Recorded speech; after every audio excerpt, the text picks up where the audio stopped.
I remember that I was put to bed by my parents, and it was a very nice evening.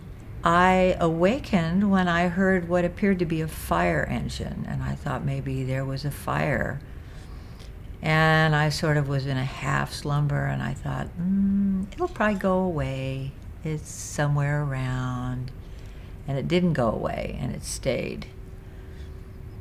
And I got frightened, and I remember getting out of my bed, and I was upstairs. My bedroom was upstairs, and I went outside into the hallway, and the whole house was dark. It was really dark inside my house, and it was kind of scary. It was all dark, and usually when my parents were down there, there were lights on and so on and so forth. Then this screaming noise. And so I went running down the stairs looking for my mother, and I remember calling her, "Mama, are you there?" And there was no answer.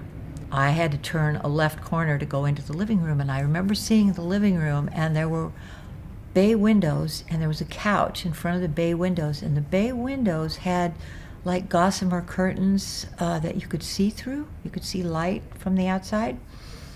But there was no light in the room, but I could see my mother's silhouette on the couch. I remember that. And I went running up to her, and I crawled up on the couch. I said, "Mama, what's wrong? Why aren't there any lights?" And it was like she was someplace else. She wasn't there. And I was very frightened because I sensed that something was wrong. And I tried to snuggle up to her, and it was almost as if she was a stone statue. And I started to cry, and that's when I got her attention. And she turned towards me, and she put her arms around me, and she used to rock me, so she sort of rocked me. And I said, "Mama, what's that? What is it? Is there a fire? What's that noise?"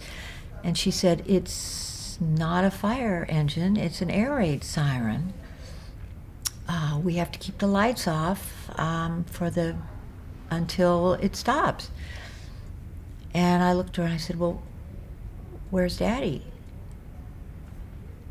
And there was a long silence, and I could see she'd been crying. And she said, he's not here. I said, "Where did he go? What happened?"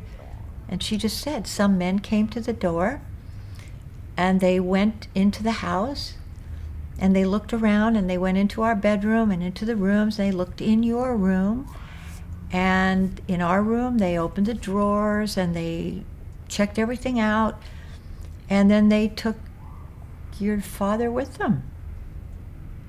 And I wanted to know where he had gone, and she said, "I don't know. They didn't tell us where he'd gone."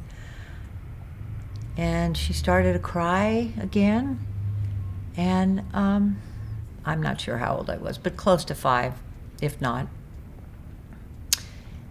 And I do know that even at that age, I knew that day that our lives had changed.